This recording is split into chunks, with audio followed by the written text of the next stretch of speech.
बदायूं में सोमवार को सपा सांसद आदित्य यादव और आंवला सांसद नीरज मौर्य ने जिला कारागार पहुंचकर जेल का निरीक्षण किया और साफ सफाई आदि व्यवस्थाओं का जायजा लिया। उन्होंने कहा, क्षमता से अधिक जेल में कैदी है, प्रशासन इस पर ध्यान दे। देखिए, जिला कारागार पर निरीक्षण का मकसद था कि जो भी कैदी हैं उनको जो मूलभूत सुविधाएं हैं क्या वो उपलब्ध हो रही कि नहीं हो रही। प्रशासन, जेल प्रशासन की तरफ से साफ सफाई, जो खाने की ग्रेडिंग है,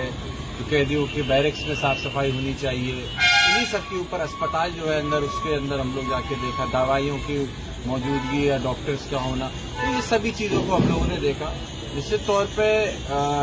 ये कह सकते हैं कि गुंजाइश है कि और मेहनत शासन करे, लेकिन जो मुख्यतः बात निकल के आई है वो यही है कि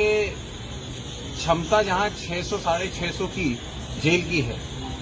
उस जेल के अंदर उन बैरकों में भर भर के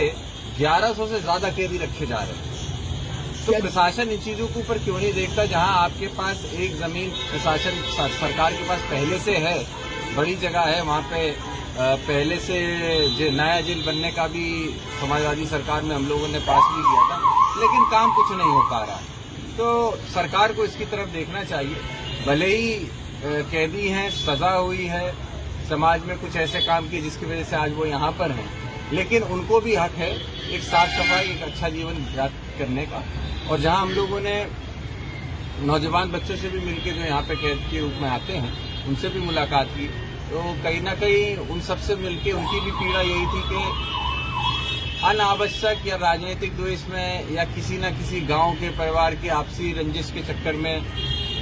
बच्चों को यहाँ पे